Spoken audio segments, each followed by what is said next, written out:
My name is Khan Chakut. I'm the lead level designer for the PU. I will give you an introduction to our locations when it comes to the design, a high-level overview of the design of our locations. I'm going to describe you the processes of our workflow and the goals that we aim to achieve. So, to break down our process a bit, this is very high level, but it starts out with the pre-production phase, an ideation phase. Here everything starts out in the mind. We bring it down to paper, sketch, write, formulate a plan based on our overall design goals. And then it moves on to the blocking stage. You might have heard of this, like the white box and gray box phase. This essentially contains all of the gameplay that you would see in the final product. Basically, the way it's meant to be played, and we test this out with a lot of iteration and, yeah, a lot of testing. And it's basically, the white box is not in a stage where it's presentable, but that comes now. So on the right, as you see, the food court that Adam is going to be showing you later. Yeah, this is the final product, VFX, lighting, everybody had their pass on this. And level design or other designers still maintains the space and makes sure that the systems that get created are being retroactively implemented. All right, so one key aspect of game development in general is the balance of narrative, visuals, and gameplay. So all these interplay, they interconnect, and it's the foundation that runs through all game environments. So it's important to communicate context, and here in this draw-over, you see that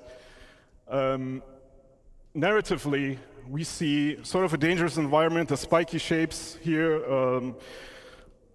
are sort of threatening. We see defensive structures. We can expect some enemy NPCs here, but it's also an old village. Maybe there's some exploration, some loot to be found. And then what's also important is communicating goals. So goals can be the pathways that you take, the gateways that bring you from one step to another, and so on. Okay, whoops. Yep, there we go.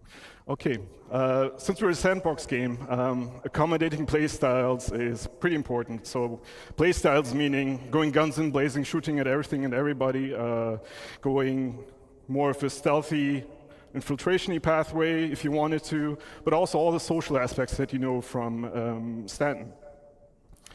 And to do this, we establish, so one of the core design philosophies is granting the player the freedom of choice to do what they want to do at any point throughout their experience. And we do this by establishing or defining multiple pathways or archetypes that we call primary, secondary, and tertiary pathing. So the first one is pretty straightforward. In a social setting, you have the goal right in front of you, and it's a single goal, such as here in the Habs. In a combat setting, this is very exposed, so it's dangerous to traverse this route. Where it gets more complex is when you have, such as with this outpost here, when you have multiple goals that can be equally important to the player at any given point. This is where we need to have a bit more design put into it with, for example, the landmarks that serve as orientation points. So to help you orientate yourself wherever you are in this location. And leading you to these locations by utilizing shape language and composition. The second path is, these are secondary pathways, so these are alternative routes. And these are options that are offered to you as you traverse the area on the primary path, for example. And so you may know this as a tourist when you go to a new city and you look around the corner and you see an alleyway that sort of looks nice and it evokes your curiosity and you want to investigate. In a combat setting, these are covered approaches or opportunities for you to flank the enemy to get to your goal, which could be this building on that sketch. Yeah. Versus more open spaces, when you have, in a combat setting, in open spaces, you tend to be a bit more stationary because you want to feel more secure, unless you're in a vehicle. The third path is tertiary pathing. So these are more hidden infiltration routes, especially discoverable throughout the rundown stations that Anna will be presenting later on. And these are mostly discoverable to the attentive eye. You can explore these, find loot, or different routes to traverse through the station. Environment interactivity. You might have seen this in a previous presentation. It's very important to ground the player to their environment, offering them ways of interaction, being able to change the state of rooms, to toy with the AI, or just simply being able to unblock your pathway. Where it gets a bit more complex is when you talk about resource network systems, such as in day one when Torsten mentioned that we are planning to implement this as well in locations. And this will allow the player to engage with their environment in different ways. They will be able to power up or down entities such as turrets, gates, and doors, and also alter life support systems. And also, this ties into security systems. So being able to power up or down certain sections of a security system. And security systems in turn will be dependent on security tokens that you will be able to grab from other NPCs in your environment to then gain access to other terminals, to security terminals or other areas. Reputation is a big topic for us, especially with Pyro. So reputation, what does it mean? It means that it's basically your standing, your relationship with factions, and factions are the UEE in Stanton, or outlaw gangs, especially now in Pyro. And this will define your play style within this environment. So it will define how you experience the location that you're in a more social context or in a more combative context. So we talk about reputation gates as well, especially in the later presentations. So in the case of the food court, in the rundown station, we have multiple floors. So the first floor is the gang floor, and that might require you to have a better relationship with the owner of this location, which then will give you unique mission givers that you can go to and accept a mission that are offering you missions themed after the faction or the owner of this location, but also give you access to unique gear, collectibles, ship weapons, and items. You might have seen these locations in the demo if you've played it. So to close this all off and move on to the other presentations, the glue behind all of our locations is the content.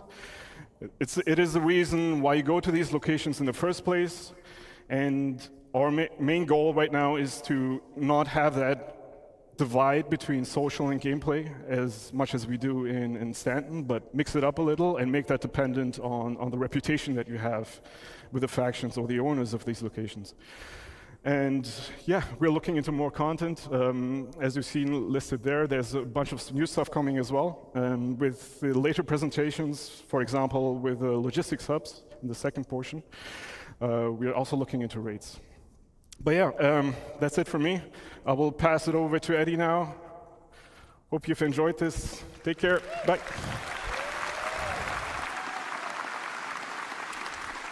Hi, everybody. So, I'm Eddie. I'm an assistant art director on StarCitizen for locations. Before we start, I'd like to mention that all of the footage we're about to see comes from our current stable builds. So all of that beautiful tech, all of those features that we've seen in the last 2 days is coming from our tech development builds. Now, all those features are going to make their way to you, of course, eventually. But that is the reason you're not going to see some of them in the builds today. I just wanted to get ahead of the comments a little bit there.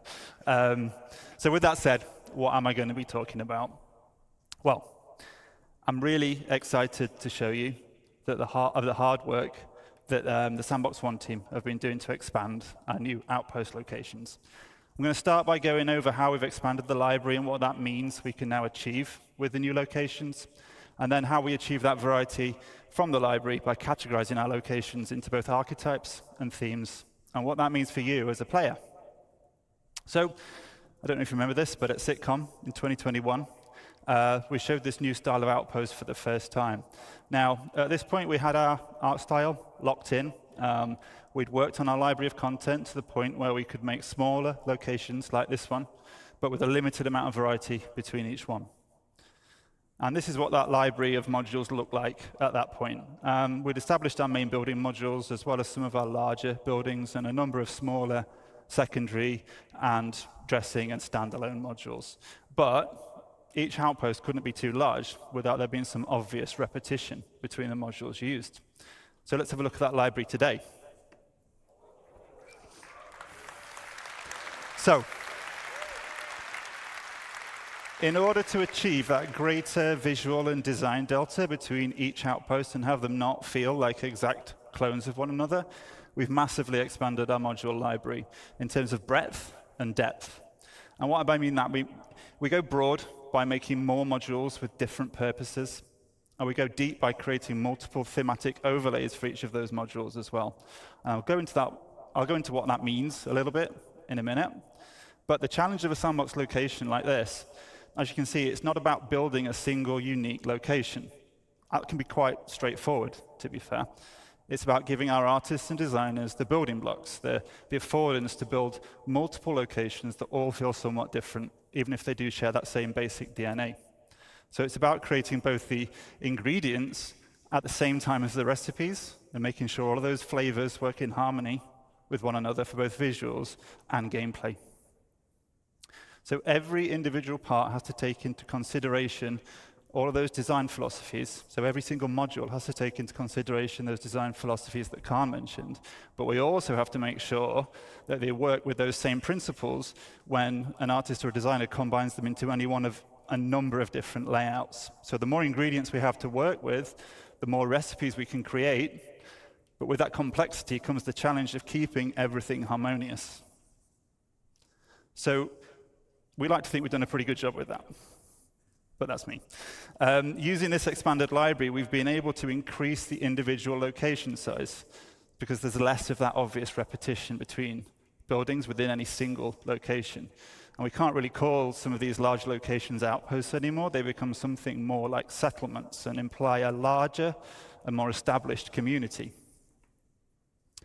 Now, as a player, it will mean a lot more to explore and do at any single individual location with a localized and personal feeling mission types that might see you moving around a single settlement to complete objectives or doing short hop missions between clusters of settlements on a single planet. So you might head up to a ridge to repair some wind turbines. You could counter an outlaw attack from a neighboring outpost, or on the opposite side, you might be stealing or destroying vehicles for the criminal gang that you're working for. But in the art department, we always say, show, don't tell. So let's stop looking at slides and let's have a look at some of the locations in game.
Thank you.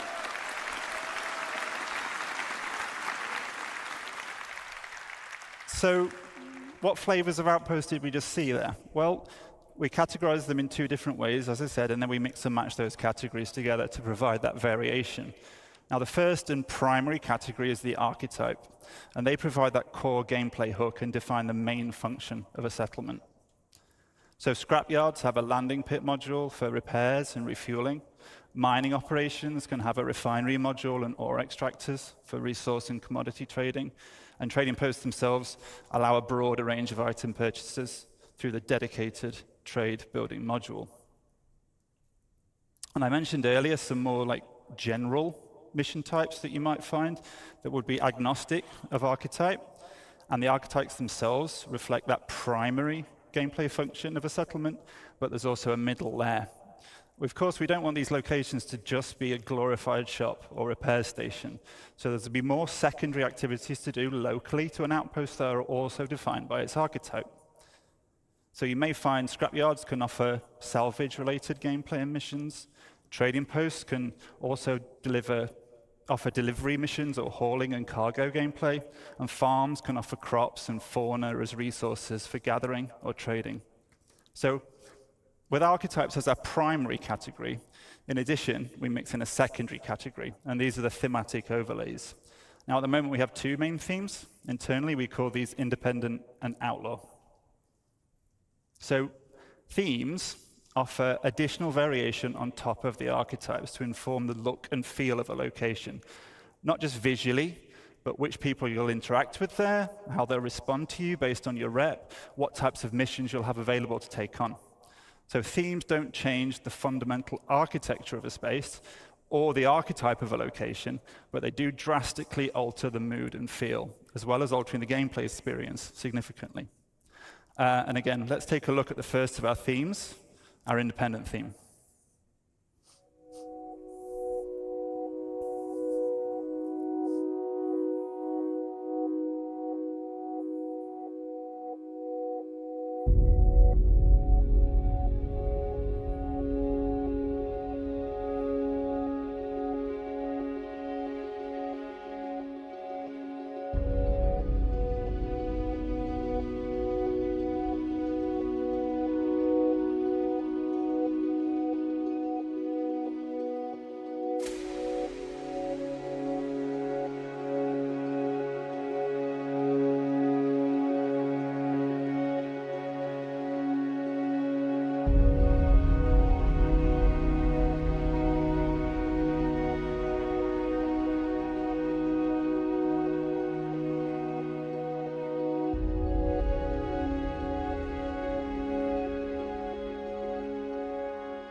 Cool.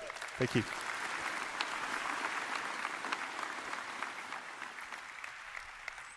So, as a neutral player, the independent theme presents a much more social, visual, and gameplay experience.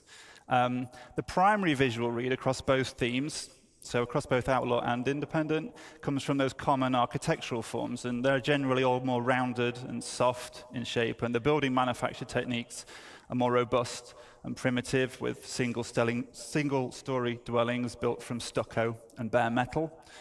But for this theme specifically, we use soft textiles, warm lighting and color palettes, foliage, decoration that layer on top of those utilitarian structures to give that sense of home. And I use the word home for our independent theme quite a lot because we really want to get that feeling that this is home for the people that live there despite those harsh realities of frontier life. And in contrast to that, we have a theme that lies in a direct opposition to the independence, which we call the outlaw theme. So let's take a look at that now as well.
So the Outlaw theme tells that story of these once functional settlements being completely overrun by the various criminal elements that inhabit the system.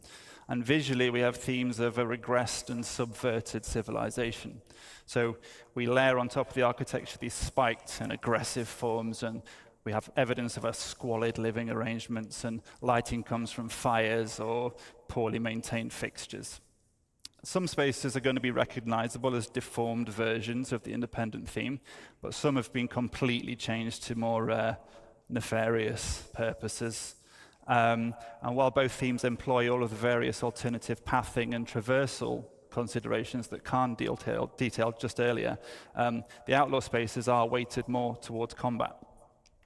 But just because these spaces are more dangerous and the experience can be more combative, that doesn't mean that the archetype of the Outpost is lost. So if you as a player choose to be a criminal working up your rep with a headhunter gang, you'd be welcome at the trading posts, and you'd be able to buy and sell items or take on missions. But you probably won't then be very welcome at the independent-themed locations, and that's where you'd get your combat experiences. So while the Outlaw theme looks very different, the functionality of those archetypes still remain.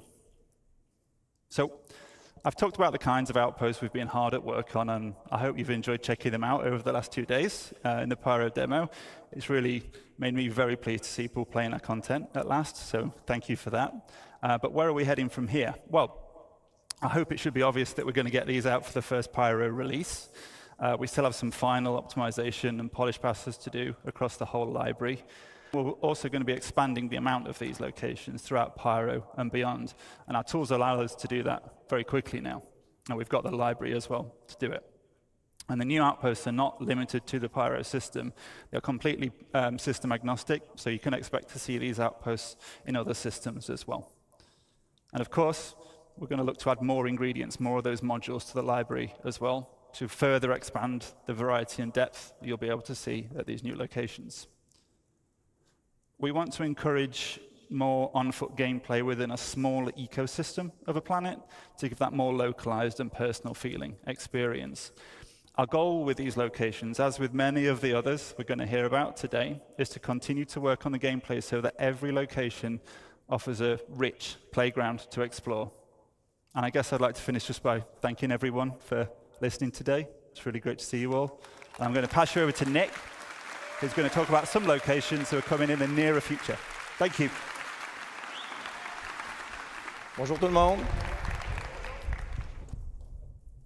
Yoo!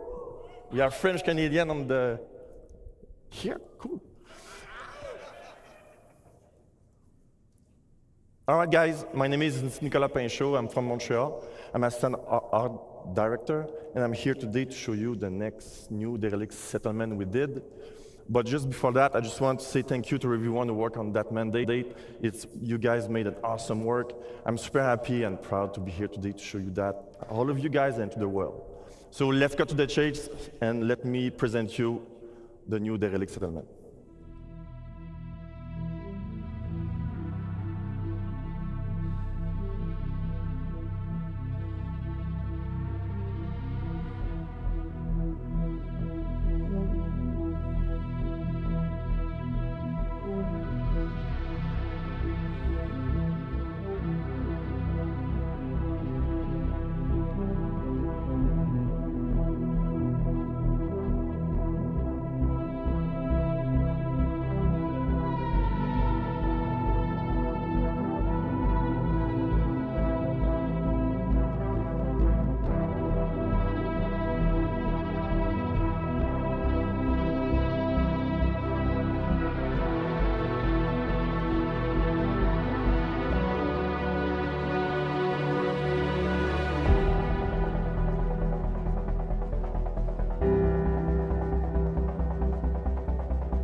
Pretty cool, guys, eh?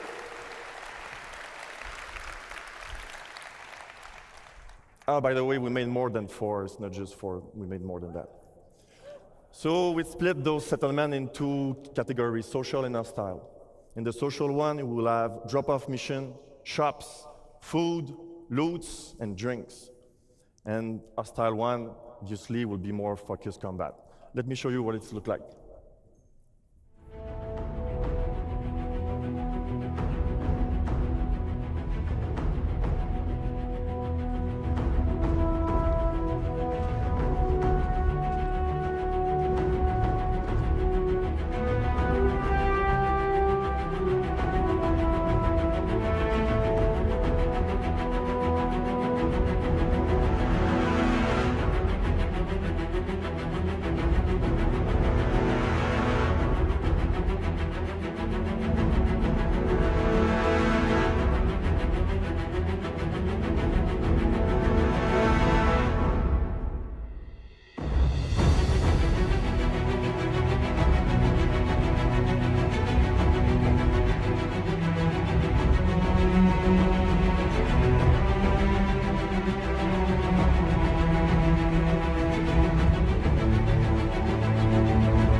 I like the end.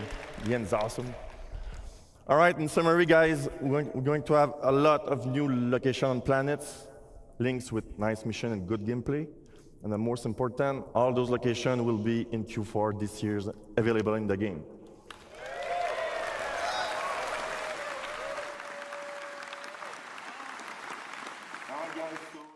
So thank you very much. I will let now Adam to show you more good stuff. Thank you. Well done, mate.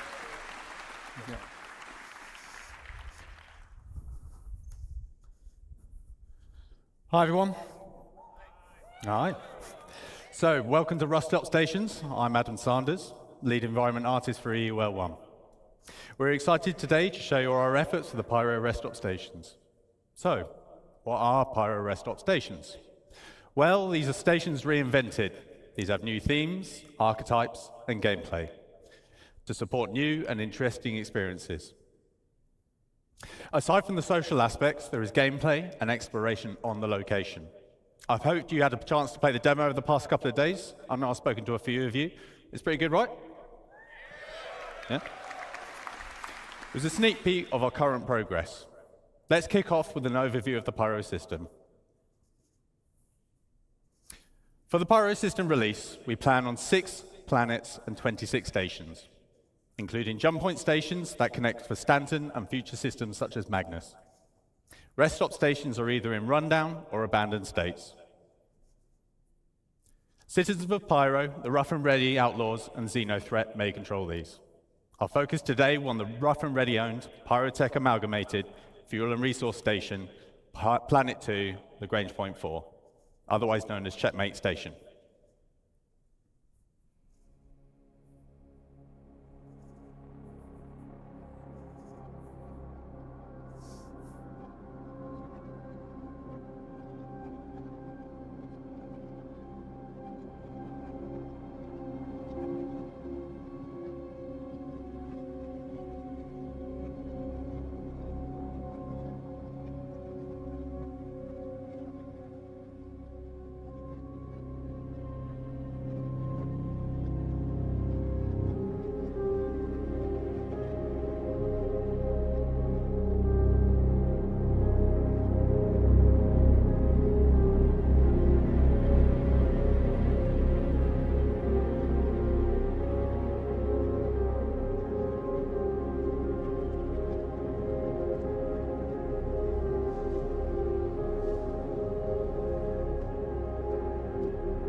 So to create a richer experience from rundown stations, we have 3 key points.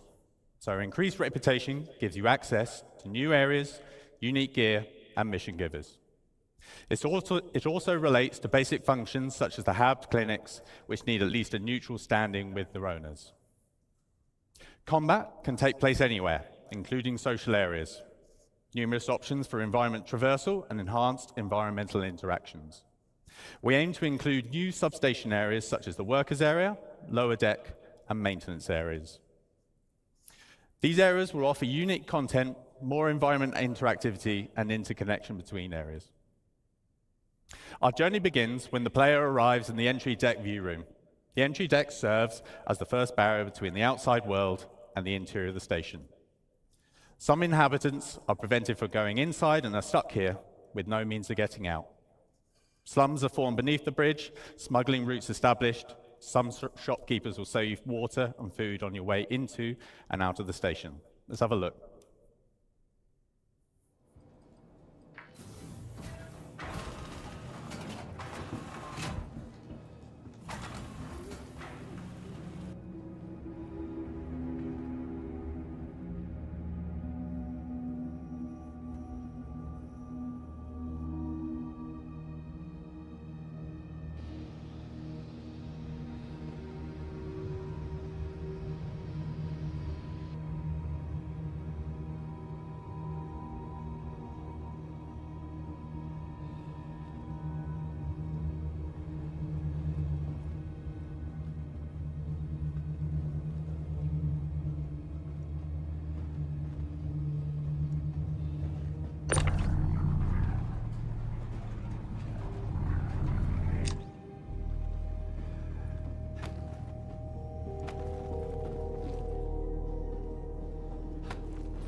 Khan touched on reputation earlier. Let's see how that is applied to the stations. So how does the reputation gate in the entry deck affect gameplay? What happens if we have good reputation? So if you had good reputation, you could go straight through. This is no fuss, and it's the quickest way to maneuver through the station. However, you've got to put the time and the effort in to get to this point. What happens if you neutral reputation? So you might be waved through, maybe you have to pay a bribe, and you don't want to pay, so you're going to have to find an alternate pathing. Or you're going to have to build up your reputation. If you have bad reputation, and for all you naughty ones out there, I know some of you exist, this applies to you. In short, you're going to have a tough time, but you have options. So stealth via other pathways might be one of those options. You build your reputation up from scratch, or you could probably fight. Let's focus on those alternate pathways. The modules in the station are broken up into several traversal areas. As with the other location archetypes, we define these spaces as secondary or tertiary routes, as opposed to the more official primary paths. Most modules are interconnected with vents and maintenance shafts. These reward the players with infiltration and exploration paths, as well as potential loot. So what alternative routes exist to access the station?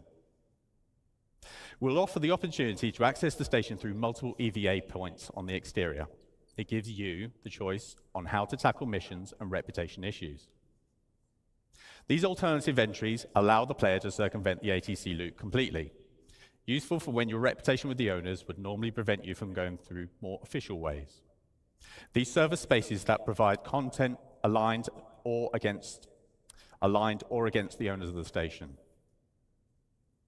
The maintenance hatch access points are a new common sub-location to the stations. The stations are planned to house maintenance areas that increase the interconnection between all the different sub-areas of the station.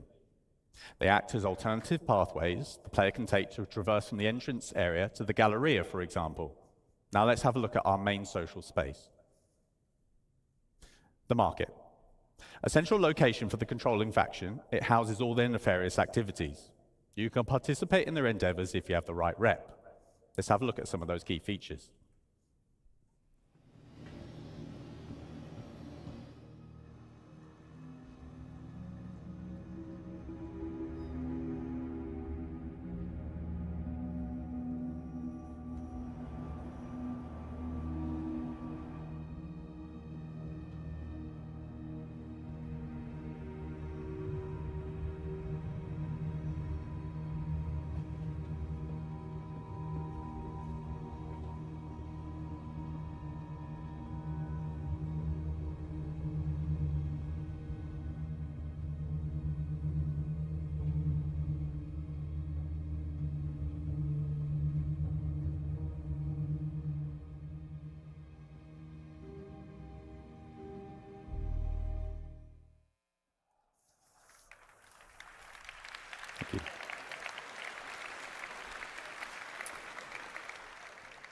So the market is a social hub and a good example of mixing social and gameplay space, as mentioned by Khan earlier.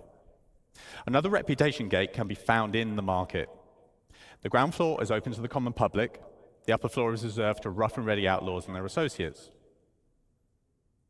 If you have increased reputation, you can access this area, which gives you access to premium items, top-tier mission givers, and access to new areas.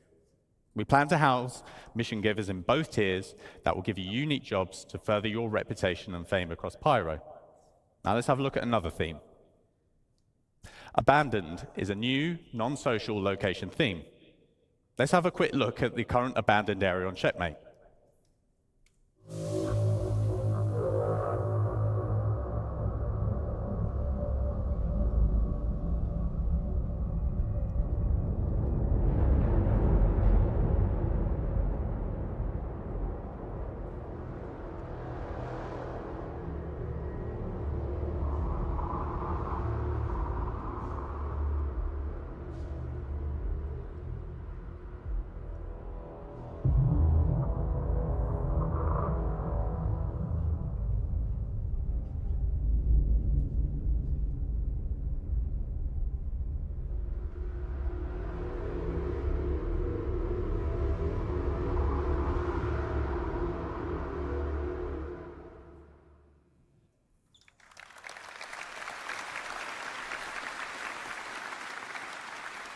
Thank you. So we have entire abandoned stations as separate locations. On top of that, there are abandoned areas within the rundown stations. much like the ones you probably see in the demo. There will be around 15 of these around the Pyro system. These are accessible through airlocks and breaches or other means. We aim to enhance all the space locations with a lot more gameplay content. Loot runs, exploration, creatures, missions of various types with PvE and PvP content, just to name a few. We're also laying a focus on environment interactivity with potential retrofitting of occupied stations. With the future addition of security systems and the resource network system, we will have the means to further improve the experience within these spaces and offer new challenges. With power, life support, and gravity playing a key role to give the player a unique experience, especially in abandoned stations. So, what do Pyro rest stop stations bring to the game? So lots more variety in space stations, with more gameplay opportunities within a station location. Opportunities for exploration, hidden areas, multiple options for access or traversal. These are faction-owned, and reputation will affect the location and gameplay. These feature lots of new mission opportunities within social space and multiplayer opportunities for combat on location. So I hope you have enjoyed this sample of what stations will offer and had a chance to have a go on the demo the past couple of days. That concludes the Living on Edge presentation. Thank you for your time.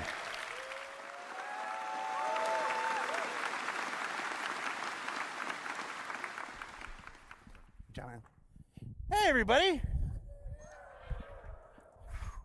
We are almost to the end of CitizenCon 2953. Can you believe it? 2 days? Pyro?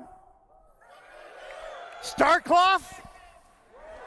Star hair? Star citizen? All right, we've still got one more presentation to go, but I have a couple announcements I have to make. This was just handed to me by the facilities team, so bear with me. Astropub, you're gonna need to redo your lore video on the history of the Zeus. Geo, you need to get some money. Authy, I need to be invited to the next ladies' night. Burks, this just says get good. Is he even here?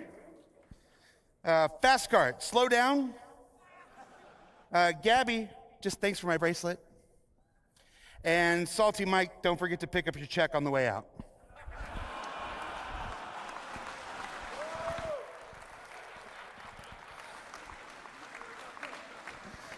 You know, that joke is so old, we would never, ever pay him. All right.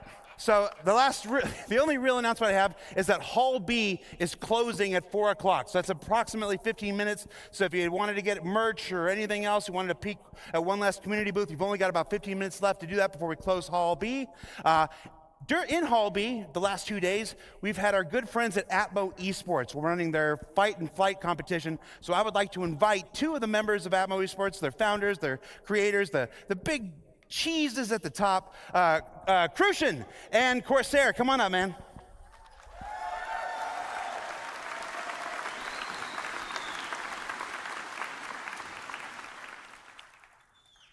You got 90 seconds to tell people about who you are, what you're about, and how the event went. I'm Corsair, and this is Crucian, and we're from Atmo Esports. And we've just run Fight or Flight, the first live tournament experience here at CitizenCon 2953. We'd love to thank the staff and competitors. Who are the competitors? What are you doing? Yeah. Is that what that big group is? Yeah, these guys. Yeah, just get them up. Yeah, come on up, guys. Come on up. Well, I just want to give a big thank you to the competitors who made this tournament happen. We have Lizzie B, Avenger 1, Verity, Cobra, Herbadiza. We got Sin, Astropub, G.I. Jew. We have Comet 15, Bognagus, Ms. Gabs, Schwang, Zero State, New Cabbage, Detox, and the Floor Mat. These guys have gone through adversity throughout this tournament, and they've done a fantastic job. So I just want to say thank you to the community who keeps supporting what we're doing. We'll love to be back in the future. And this community is the best community in the world. Thank you. Take a bow, players.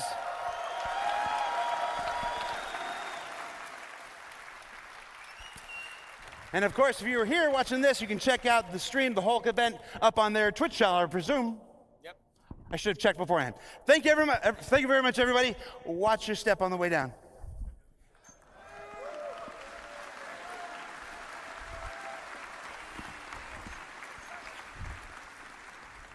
All right, I got one more housekeeping thing.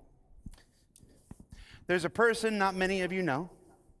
He's an associate producer in our LA studio.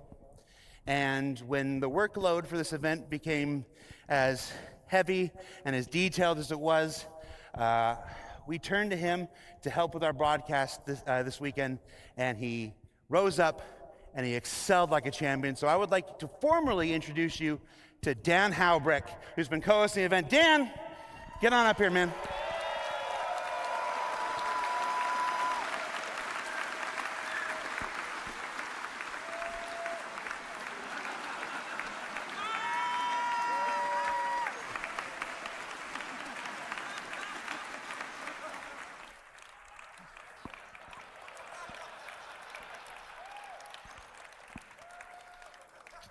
Keep walking.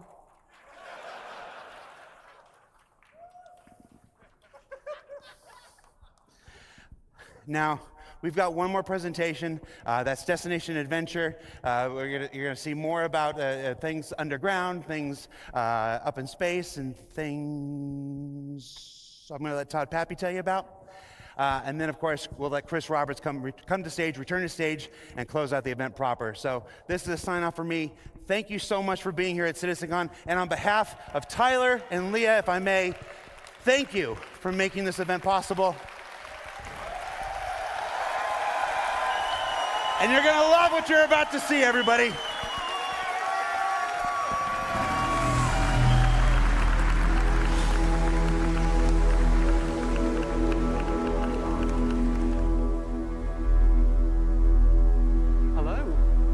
Hello and welcome to Destination Adventure.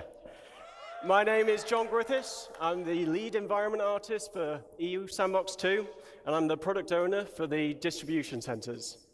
Before we delve into, I'll put my slide on for a start. Before we delve into it, everything that you're going to see is currently in gray box, so just keep that in mind. So, these distribution centers, what are they? Well, first off, they're the biggest location we have on the ground outside of landing zones. The reason why they're so big is intentional. We wanted them to accommodate as much world and mission-based gameplay as possible. Each location supports multiple landing pads and hangars, making them accessible to as many players as possible at any one time. There's even a road network to support transit from the planet's surface, into the main building and to any berth ships. So every distribution center will be owned by a faction.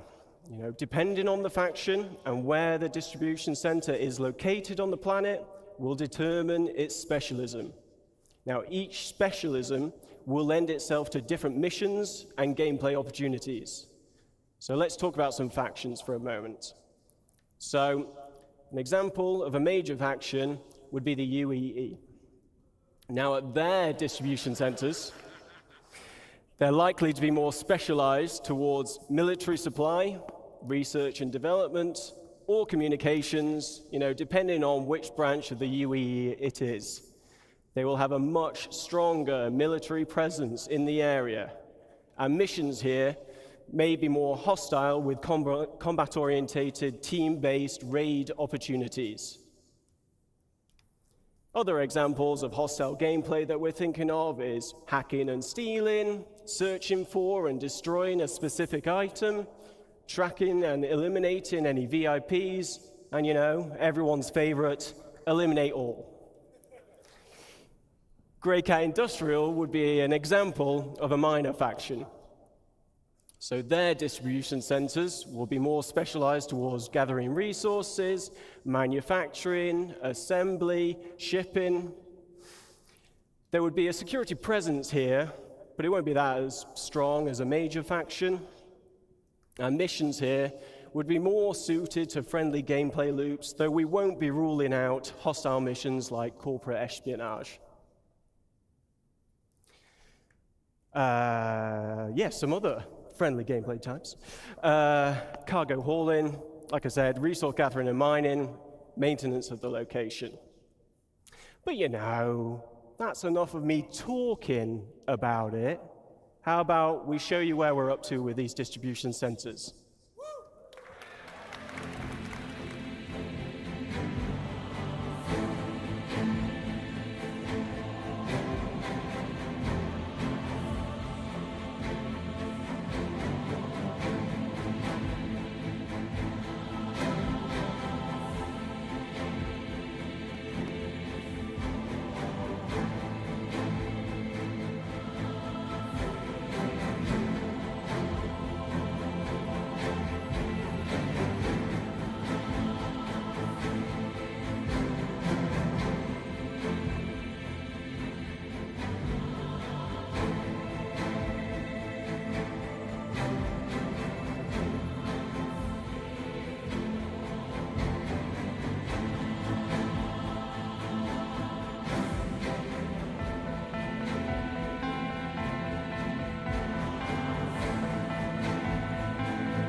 Thank you.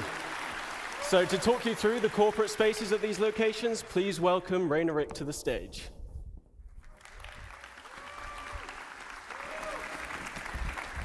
Hello, hello.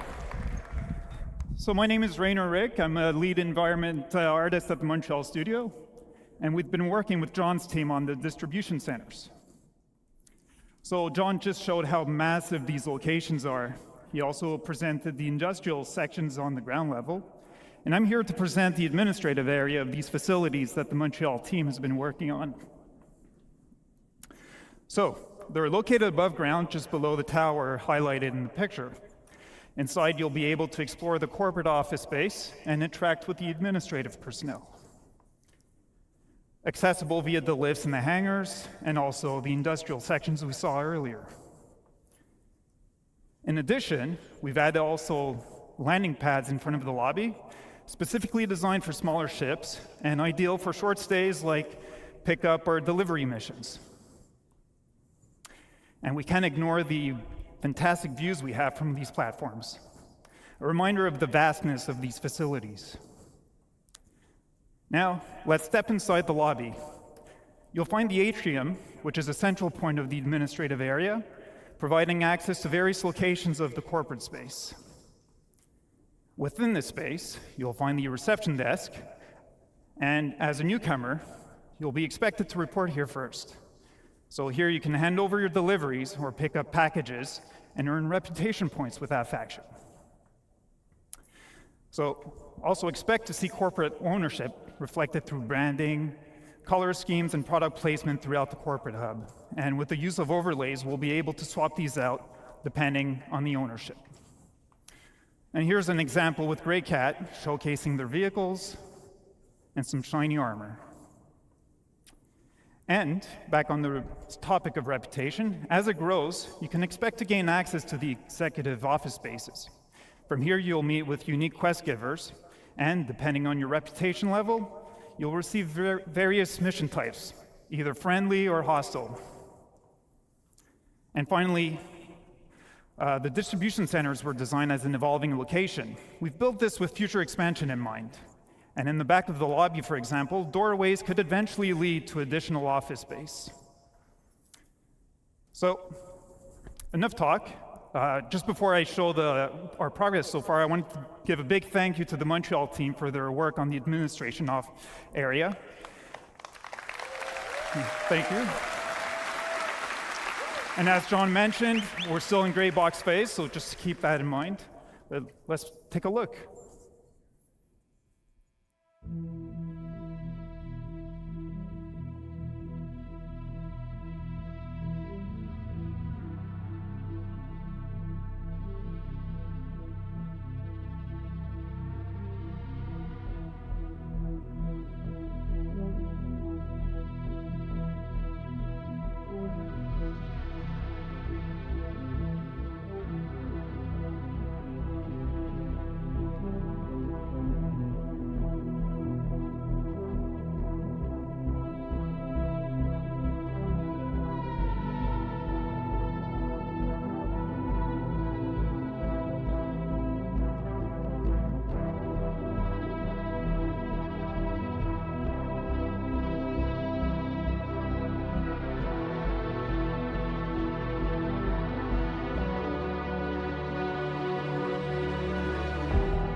Thank you very much. And now let me welcome back John on stage. He's going to continue the presentation.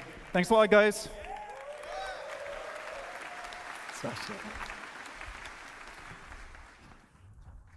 Team did a great job with that video. Okay, so something we've been working on that's unique to this location is raids. Click on. So raids are team-based missions with a focus on high-risk, high-reward operations. As Carl mentioned previously, you'll be able to choose how you gain entry to these locations. Coming prepared and geared up will make the difference between success and failure. Ultimately, you'll need to work together in order to succeed.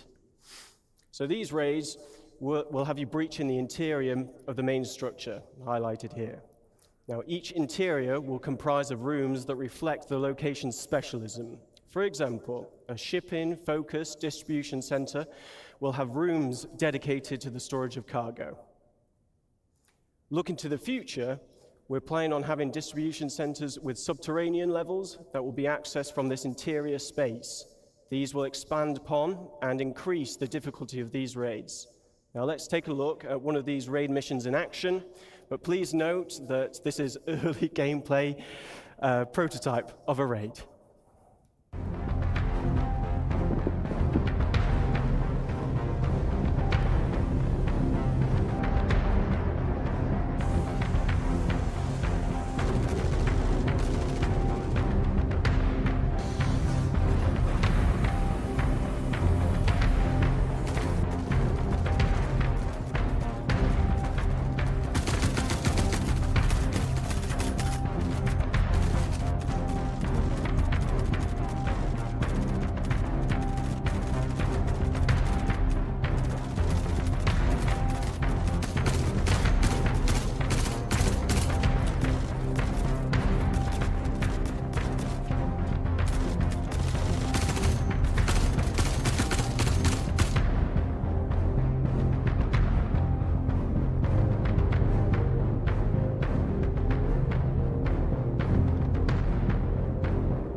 So, as you saw in the video, the team took a more aggressive approach to getting inside and taking what they wanted. But this isn't the only approach you can use. Multiple points of egress allow you to be stealthier, and it may make it easier for you to avoid obstacles in your path. Now, reputation will also tie into these raids. Missions will have varying objectives depending on the player's reputation level, and dynamic events may also be triggered during the raid, so players will need to adapt to an evolving situation.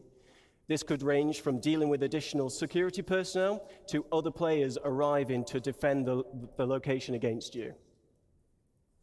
Something else we've been prototyping is how we can utilize the multi-tool to create gameplay puzzles. Physically interacting with the environment around you changes the puzzles for everybody. With multiple add-ons for the tool available, you may have to get creative when finding a solution to the problem in front of you. In this next video, we show you how using the tractor beam attachment can open up new paths to your objective, but it's up to you to decide what path you can create with what is available. Let's watch the video.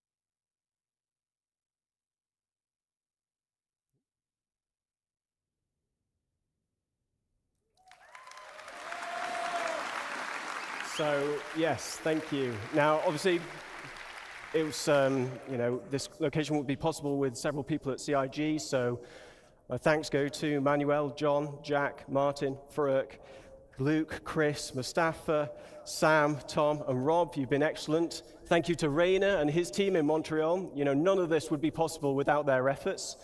And yeah, thanks to everybody here and online watching. Really appreciate your support. On to the next one.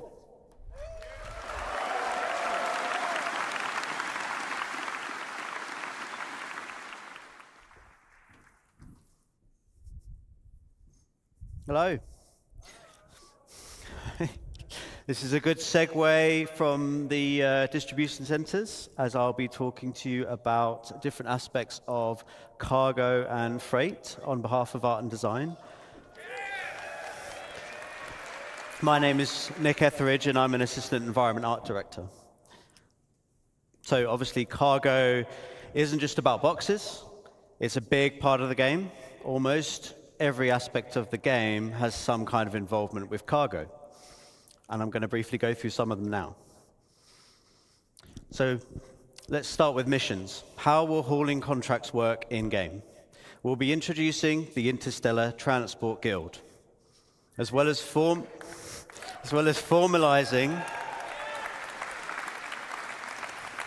some of the main hauling and cargo companies that you'll be working with.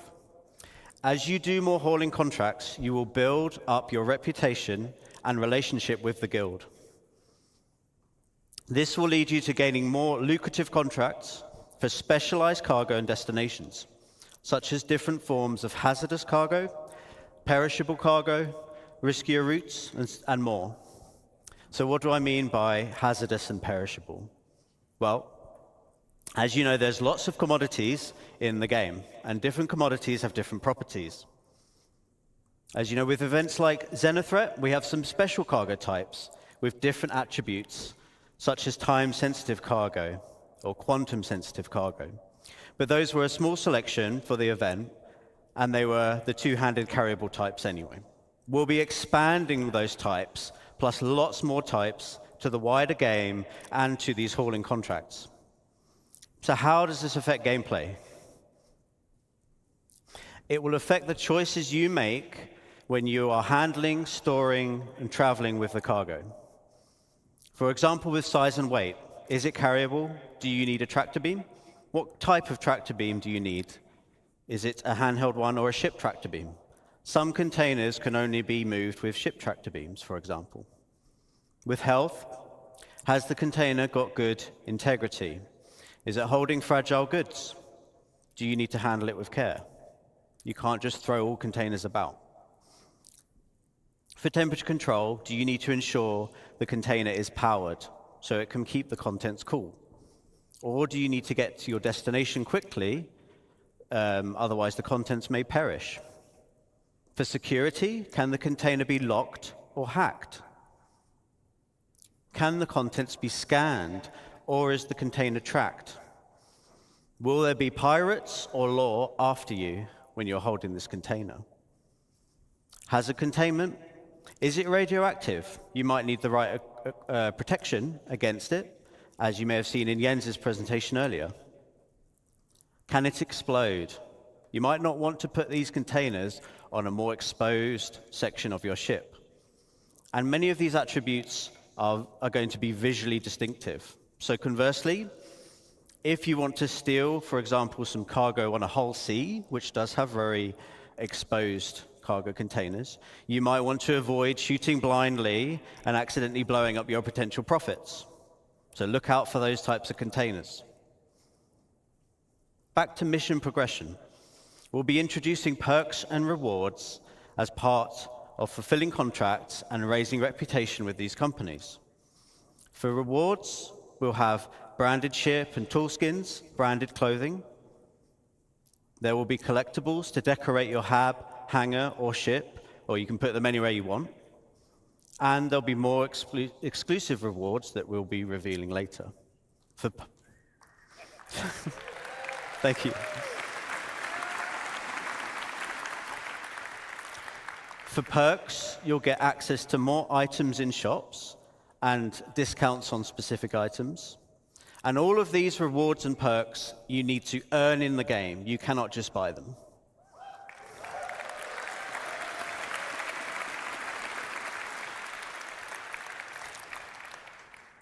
Next, let's have a look at freight elevators and hangars.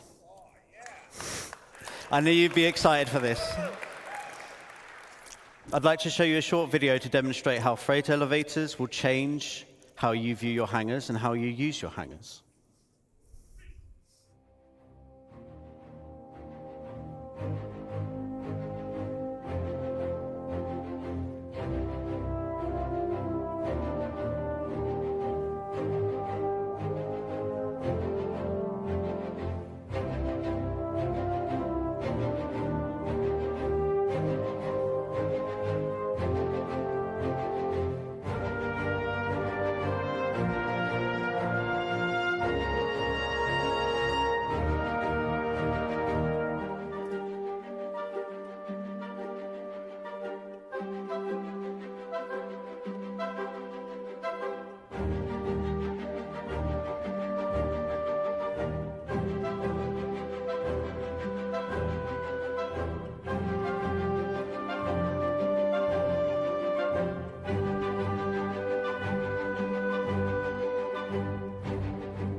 No.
Thank you.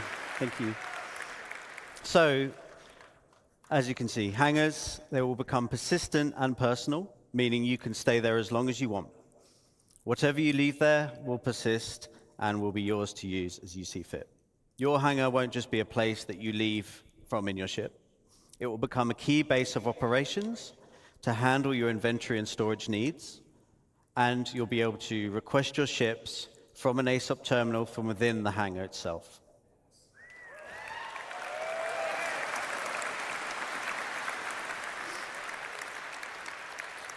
Location inventories won't be magic and instant anymore. This means that the freight elevators will be one of the main ways you interact with your local inventory. Items stored at the location can be requested via the elevator kiosks and will be brought up in a physicalized state to do with as you want. This would be done through a dedicated interface screen to manage large volumes of items. It won't be using the personal inventory system. The change is obviously a really big quality of life improvement to retrieving ground vehicles. No longer do you have to travel thousands or millions of kilometers to specific places in the verse to get your vehicle. You will get them straight from your hangar.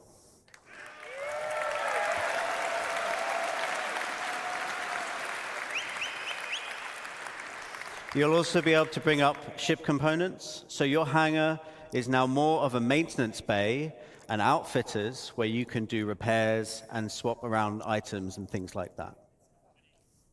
So in short, persistent player hangars in combination with freight elevators will dramatically change what you can do in your hangar. It will be a home to do as you want, which has always been the dream. That concludes my presentation. Thank you very much for listening.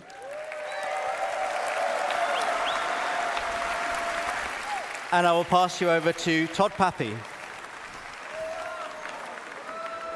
CitizenCon. Come on, I can't hear you. All right, there we go. So,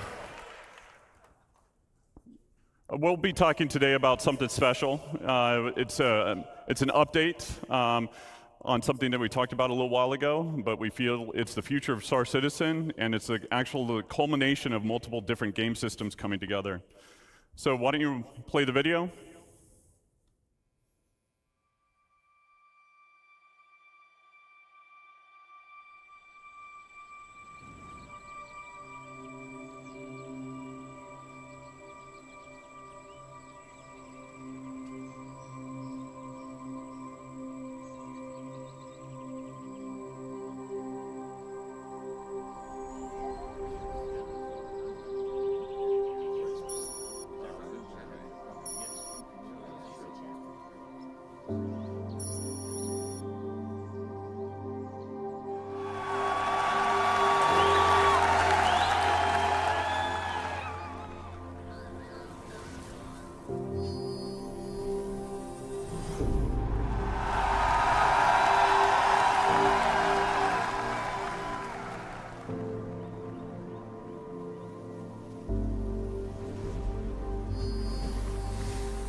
All right, so base building.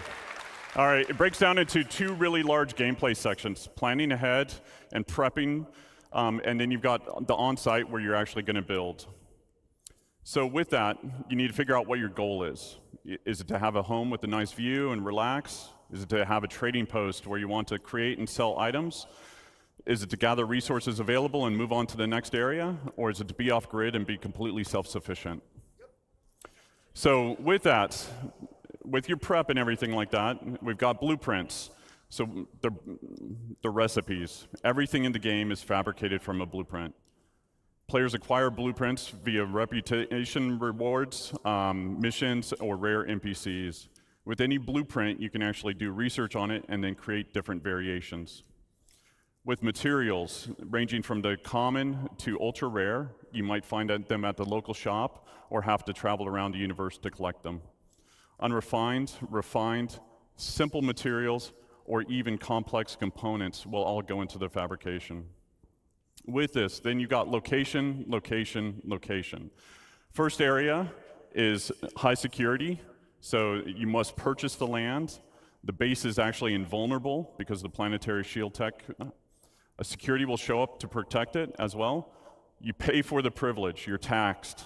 So at this point, you won't have the best resources available. You won't have access to the best resources available on the planet. If you don't pay your taxes, the shields will go away after a period of time, and the base will become derelict and will collapse.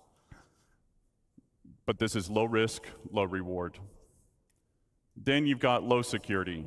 So again, you must purchase the land. It's owned by an independent corp, gang, or faction. Again, you don't have access to all the best resources on the planet. The base is vulnerable.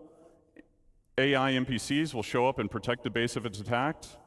The protection will escalate over time. Player can also build defenses to help mitigate this as well. And then it's medium reward, medium risk.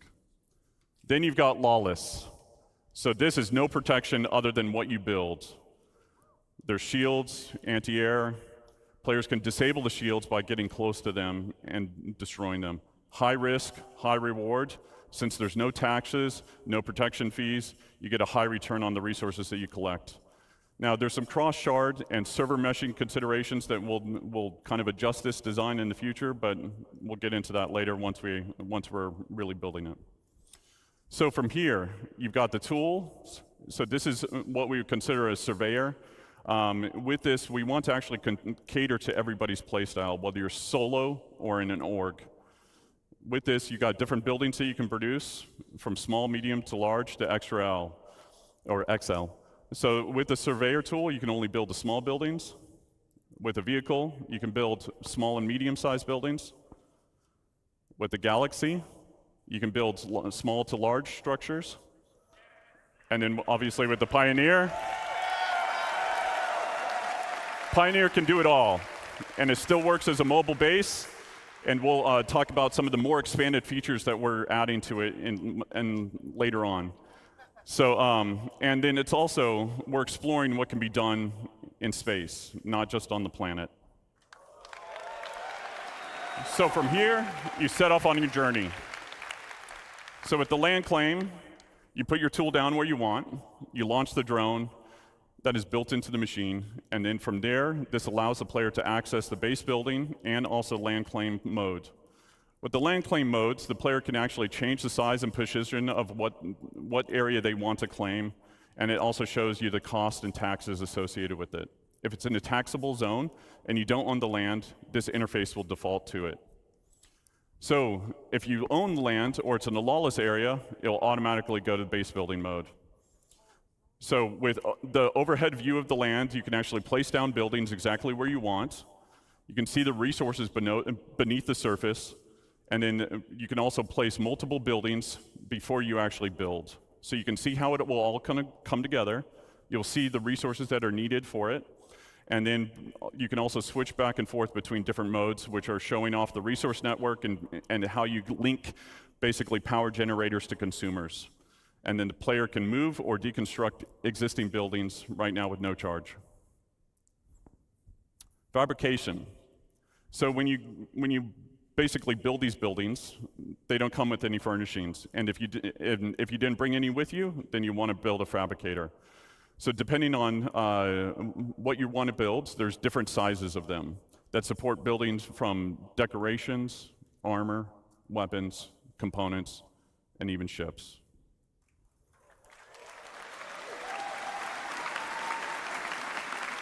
So like base building mode, you need blueprints, resources to craft what you want.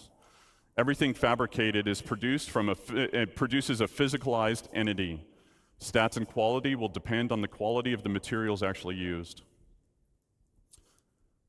Once you've done that and you've built your decorations, now you can actually fill the room the way that you want to fill it. So furnishings can be purchased at different locations, or they can actually be fabricated. You can do that via first person or in a dedicated mode in the Surveyor's tool.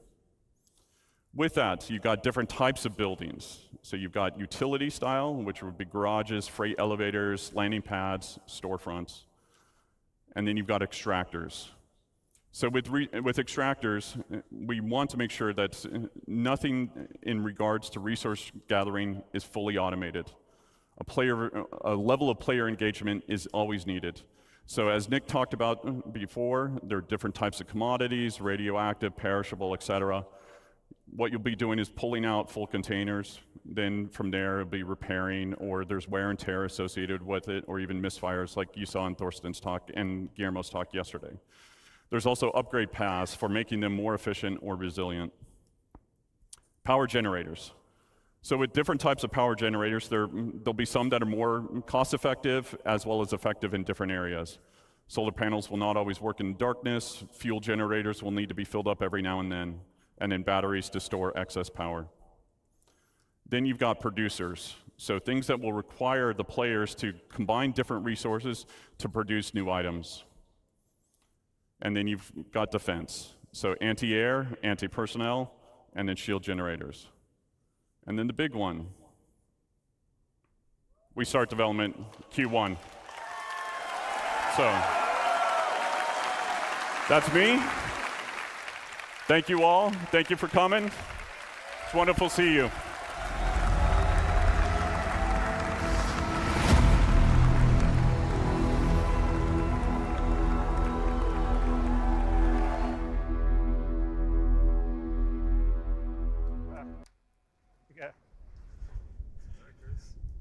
Hello.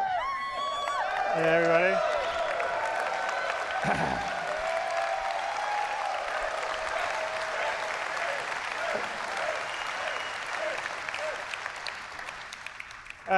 I hope you've enjoyed everything you've seen in these last 2 days. We were really excited to show you a lot of it. And I've sort of seen some online comments about, okay, well, that's very cool, but when are we going to get it in the game? But one of the real reasons why we wanted to show you this CitizenCon is because we've hit an inflection point on a lot of the features, as in they're either finished or they're in polishing stage, which is why we're showing them. So everything that we've been showing you here at CitizenCon is our intention, not making 100% promise, just so everyone remembers that, to get them into Star Citizen through next year. So it's not going to be gated on having to be after Squadron 42. So we are.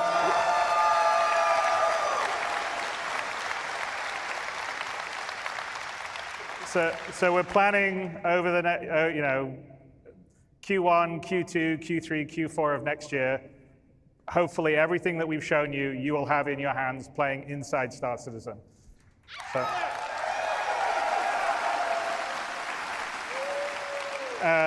and it's very gratifying for the team and myself to finally be able to show you a lot of this. One of the advantages of being able to go and iterate on these features in Squadron was that we were able to do it without having to release every 3 months and make sure the old system worked while the new system was working, so we could actually really polish the features, which I hope you could see when we showed you the updated UI stuff, the updated FPS stuff, the updated flight stuff, the character stuff, which is something we're very proud of because this is, after all, an MMO. You want to have as much freedom to create the character you want to create.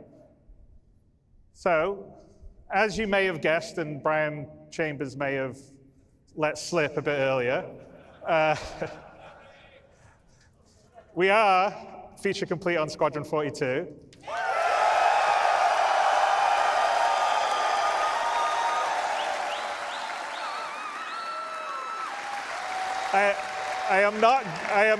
You will not get a release date from me today because, first of all, you always get very angry at me when I give dates.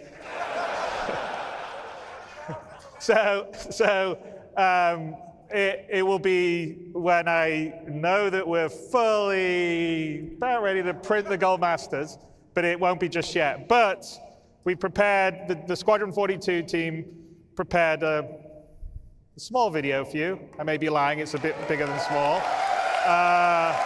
To give you a glimpse of everything we've been working on and what the gameplay looks and feels like. So let's roll that.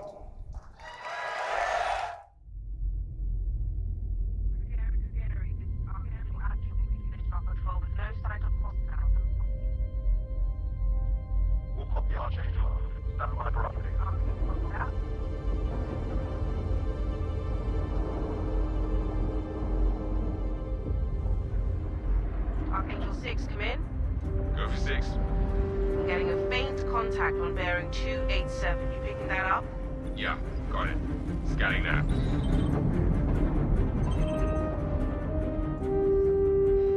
We're clear. Commercial vessel out of Vegas 3. Provided that civilian traffic is restricted under lockdown. Copy that.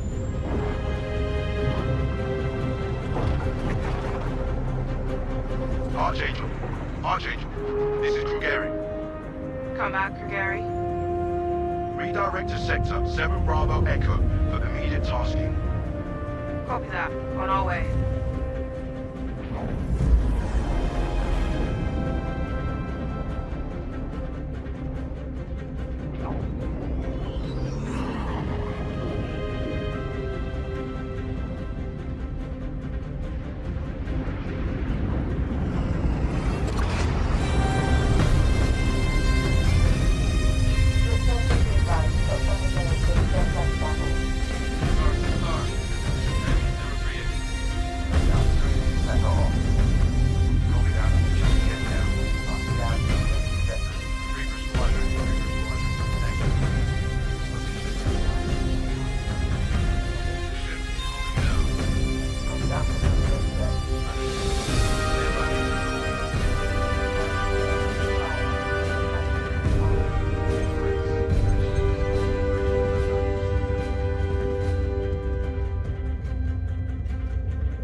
I know I just wrote you, but a couple of hours ago, proximity sensors on the other side of the jump got twigged.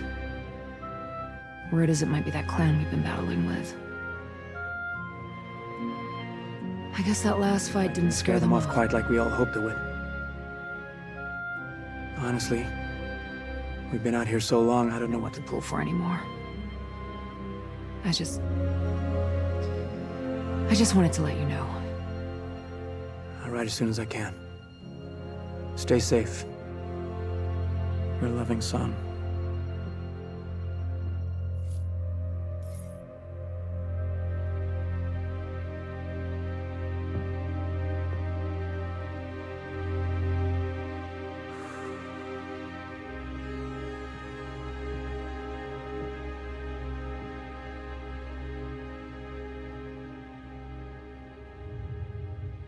Never gets old, does it? Sir. Eddies. I used to do the same thing when I was first coming up. Post up to the flight deck whenever I could to watch the launches.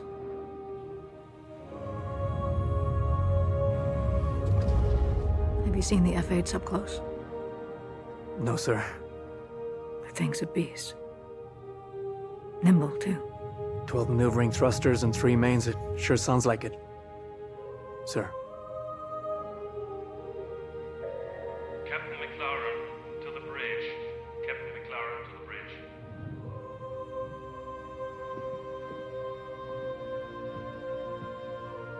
I saw you apply to the Flight Academy again. Yes, sir. Keep your head up. Took me a couple times before I got in. Thank you, sir.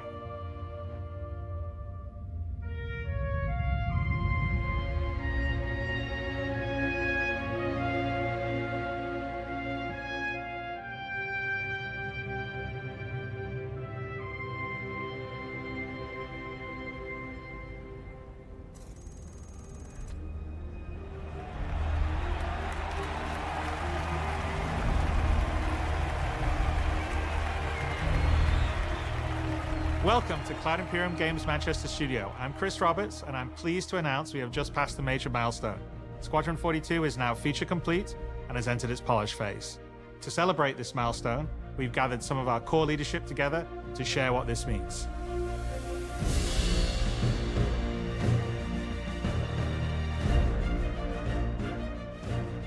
As Chris says, we've moved into the polish phase of Squadron 42, which means extra emphasis on ensuring things feel fun. This means focusing on the small and large elements of the game, such as dialing in combat encounters, but also looking at the feel of how you control your character or vehicle and making sure it's immersive as possible.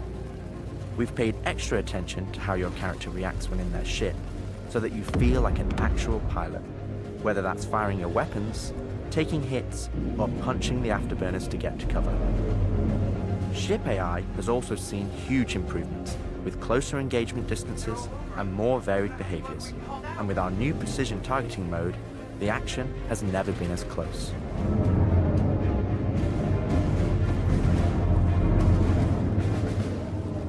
With the aim now on polish, we've organized the project into self-sufficient strike teams, so we can focus on individual areas to deliver the best experience.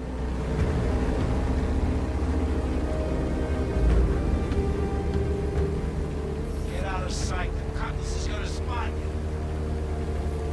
This allows us to bring all disciplines together with a unified vision of enhancing the gameplay by seamlessly blending it with polished visuals, final cinematic performances, and our ever-improving technology.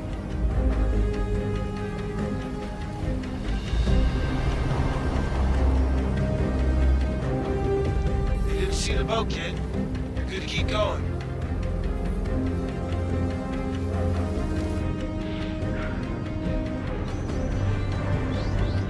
We're also dialing in gameplay features, such as the ship flight model for both atmosphere and space, which covers master modes, control surfaces, and our gold standard HUD and MFDs. Our interaction system for both the world and your character have also seen additional improvements, allowing us to hone and craft environmental puzzles unique to each location, while allowing us to tell the story of the world around you.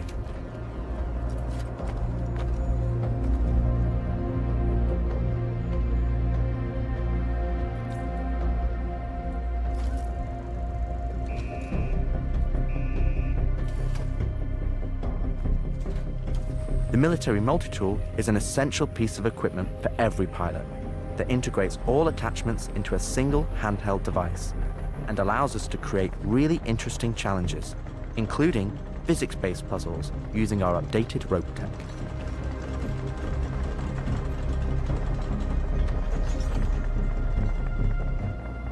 Unidentified vessels, this is the UEE Navy. Power down your ships and stand by for processing. Off the coil's ass. Our scanning, targeting, and marker system has also seen an overhaul, allowing us to highlight only the essential information that you need, such as key objectives, mission targets, and high-level scan information, while keeping your overall view as clean as possible. Damn skank!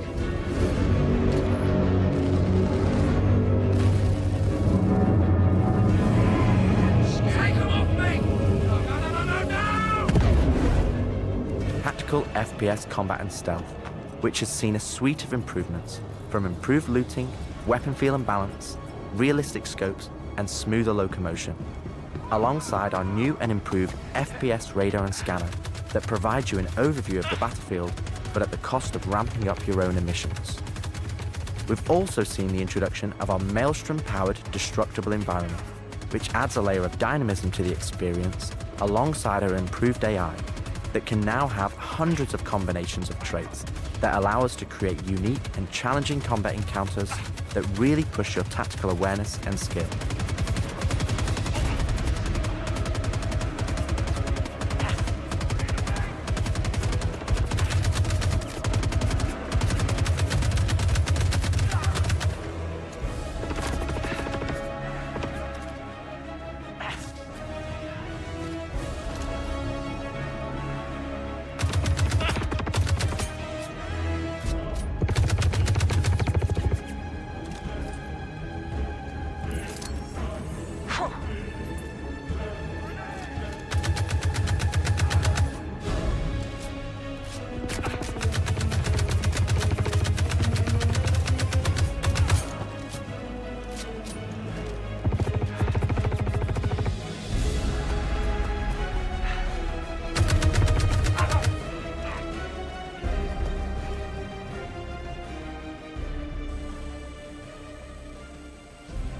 We play and review the builds regularly and call out action points in each level from start to finish and where we need to improve the gameplay.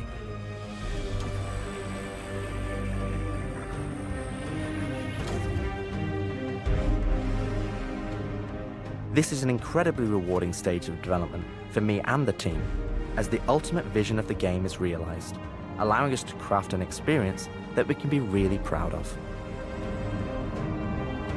One specific area that I'm excited to dial in is the feeling of the player interacting with the world around them. Patching you in. As it's a core component of Squadron and really grounds the world that you inhabit. We've made sure that any interaction in the environment is physically represented by a character animation to keep you in the moment and fully immerse you in the experience that we've created.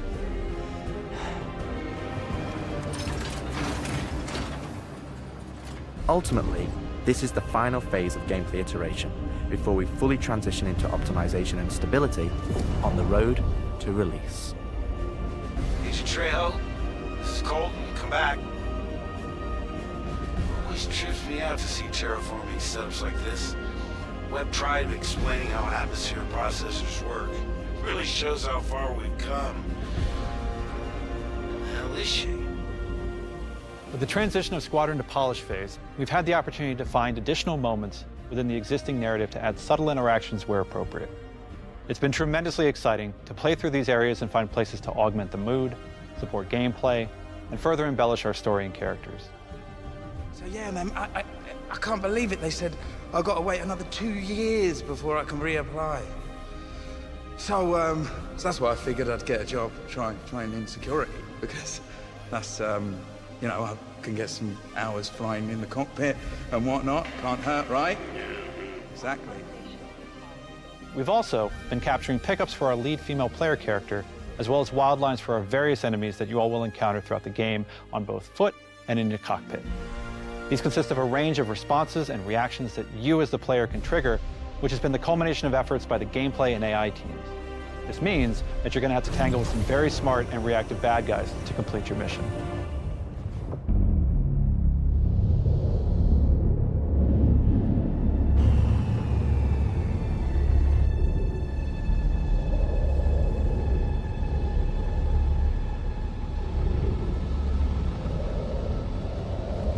At the heart of this immersive adventure, you'll find cutting-edge cinematic storytelling, thoughtfully crafted to fully immerse you into your story.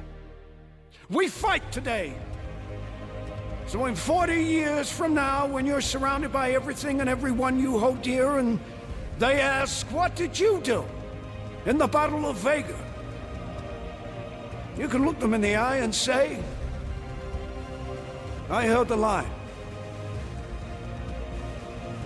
Men and women of the Second Fleet, I am proud to stand with you today. Good luck. Push your button. Nice speech. Any word from the recon team? Not yet. Well, let's get into position.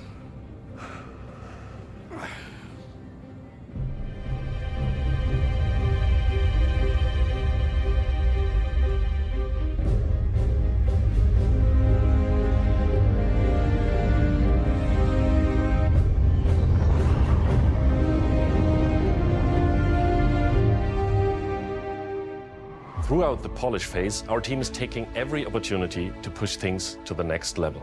Tell me you're expecting company? This is not good.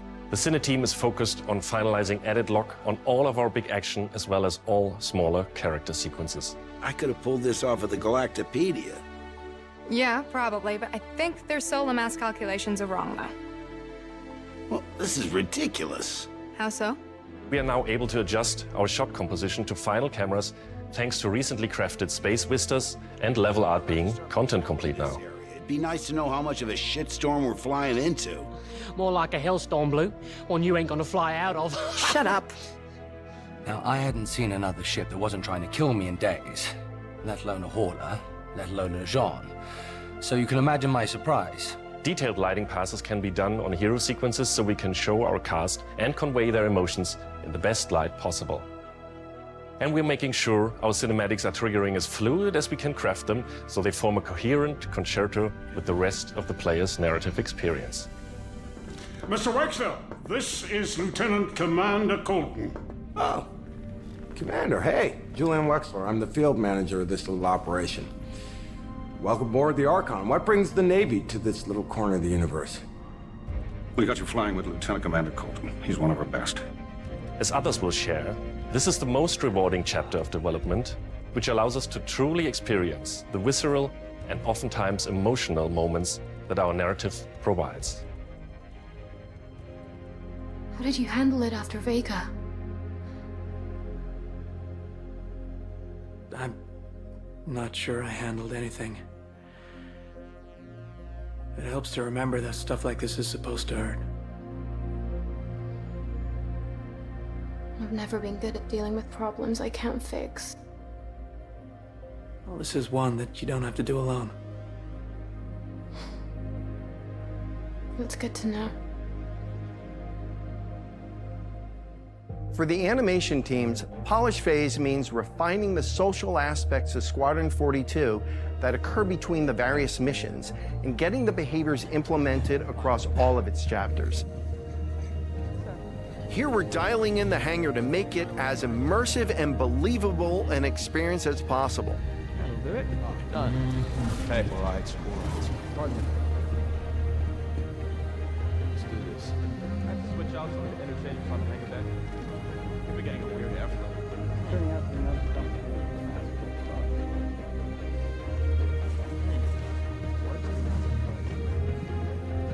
Yeah, I feel that. Anyway, I'm off.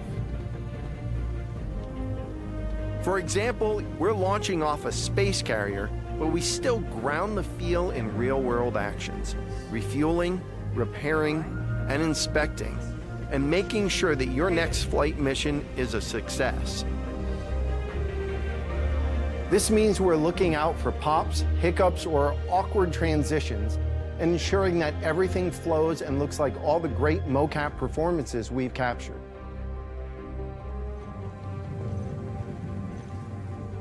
Let's ready some extra ice packs out of storage. Whenever gunners are on full rotation, you can always count on at least one of them getting hurt. We also have you covered in everyday life. The medical staff work diligently for their patients, whether they're players or crew.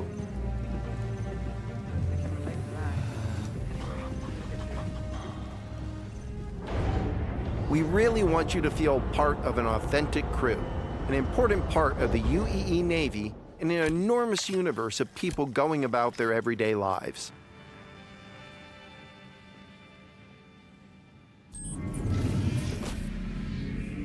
Let's go ahead and clear for takeoff. Ground crew, prep bay for takeoff.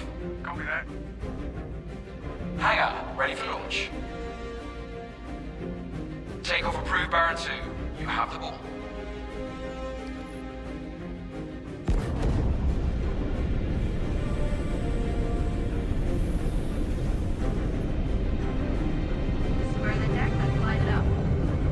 Ready and hold on as you're launched off the deck of the carrier.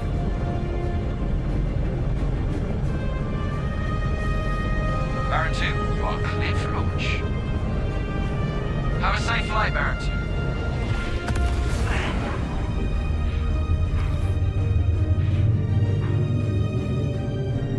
We We want you to not only decide how you play the game, but to feel as if the people you interact with are in that world with you. I would have never thought a shotgun could be so pretty. Damn, this R97 is sleek as hell. Like a lot of other weapons in Gemini's arsenal, it has a higher rate of fire than most guns of its type.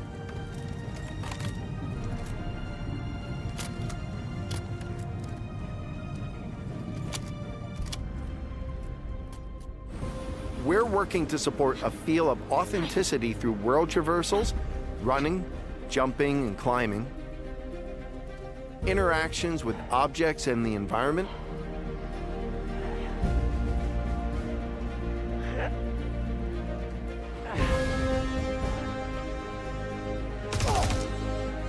solid weapon gameplay and enemy reactions,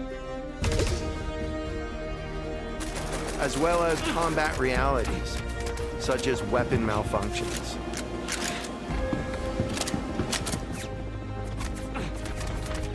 Or in close encounters of the more lethal kind. Ooh, that's gonna hurt in the morning. As we continue to focus on the quality experience, we've been working closely with our art teams, and it's been exciting to see their environments come to life alongside us. While animation and design have been populating the locations, polish phase for my teams means making huge advancements in the quality of our characters and environments.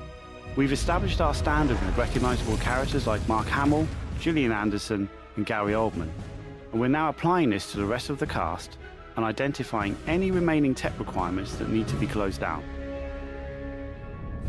The story of Squadron 42 takes you through a variety of diverse locations of varying scales and styles. We shared glimpses of several environments before, and there's still plenty out there for you to discover. One of the main challenges the art team has had to face during the development of Squadron 42 is ensuring the visuals are complementary to the narrative of the script. The mood and feeling of a space is just as important to us as it is making sure we hit the visual quality that CIG has become known for. No good, we can't hack it from this side. Graves, we got a locked door. Can you give us access? No, I'm afraid that's a negative, Steve. I would have to add you to our system to give you override permissions, and there's a lot involved in that. It won't happen quickly. Okay, we'll figure something out. Everything you see during the campaign has been heavily inspired by the classics of 70s and 80s sci-fi, but with a modern twist. We want everything you see to feel like it has a soul, its own personality, and tells of a history long before you arrived.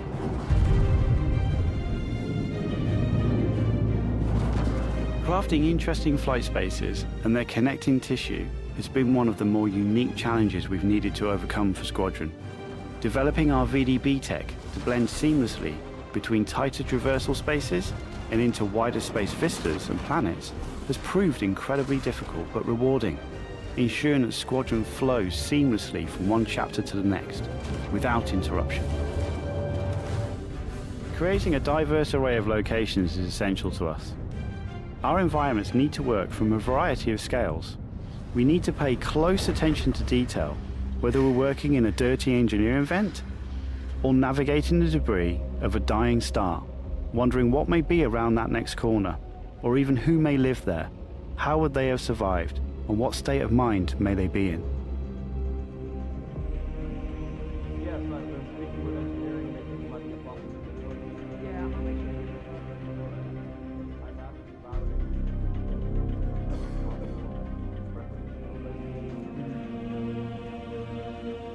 We've worked closely with our social teams in delivering a cohesive social experience when you're taking some downtime from our refined flight and FPS missions, or even missions of the more eerie kind.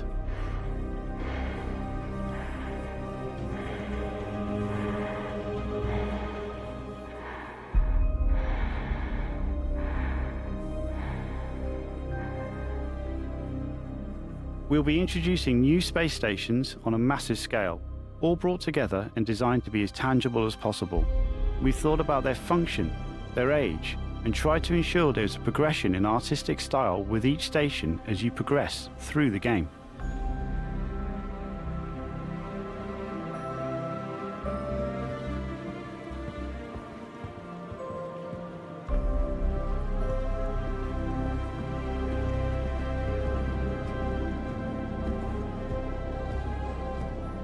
As you can see today, the teams are working incredibly hard, ramping up the detail and quality to match the breadth of our vision for Squadron 42. Now, I know you're all asking, when can I play it? When can I play it? When we have the locked release date, you will be the first to know. Now, we're in polishing phase on Squadron 42.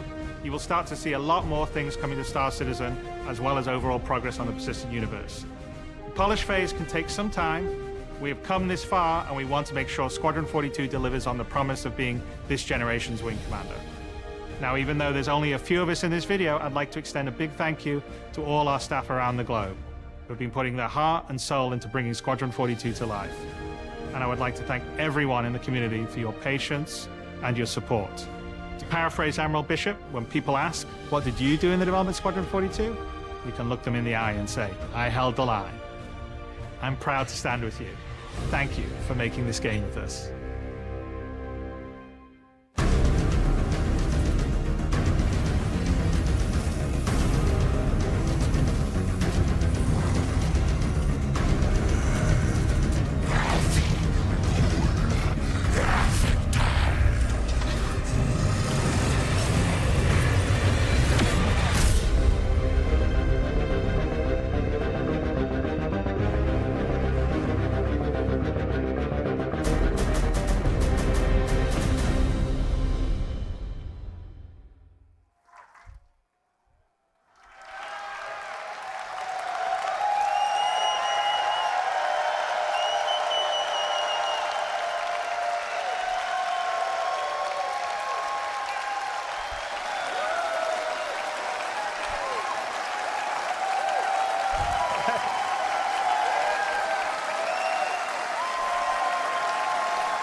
You're making me very emotional now.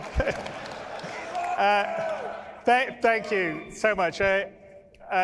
It's been definitely a long time coming. As you can see on that video, that's Squadron 42 gameplay. So we are really dialing it in and polishing it, and we're really proud of what it is. I mean, anyway, I think it's going to be something I'm very, very proud of. So I can't wait for you guys to play it in the... I'm not going to say when, but anyway. And anyway, we kind of spent the time to craft something that's that beautiful with as much attention to detail and love without your guys' support, just like we couldn't be building the universe of Star Citizen without your guys' support. So I am, on my side, incredibly grateful, as is everybody at CIG, for your continued support, because we're building, I mean, a universe of dreams and stories of dreams, and it's a really wonderful thing to be able to do as a creative. So thank you, everyone here, and everyone watching, and everyone that supports Star Citizen and Squadron 42. So thank you guys very, very much.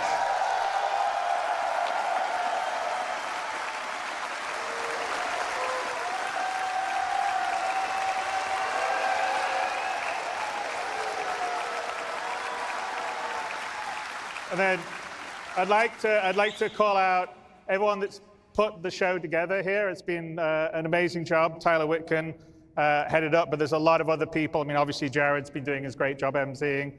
Leah has been organizing the show, and there's 1,000 other people that are part of our community and marketing side that have been doing it. There's been volunteers that have been helping to do this. the companies that we've had, like Envision, have put the video and stuff all together. So everyone's done an amazing job of the show. So thank you to everyone, and sorry if I didn't call everyone out by name, because there'd be a lot of names, so I had to call them out. But putting all that together, and thank you to all the devs that worked really hard to put the presentations together for you guys, because I think you could feel that they really love what they do, and they're very passionate about what they do, and they're really excited to get it into your guys' hands.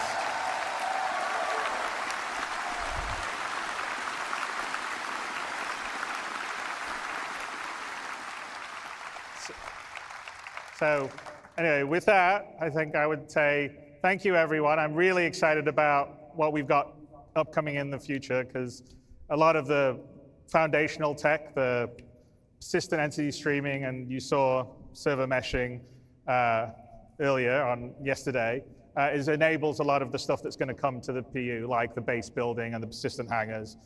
So I am incredibly excited by 24 and beyond. And anyway, thank you guys for supporting. I will see you in the verse. And thank you so much for coming out to share this with us. Bye.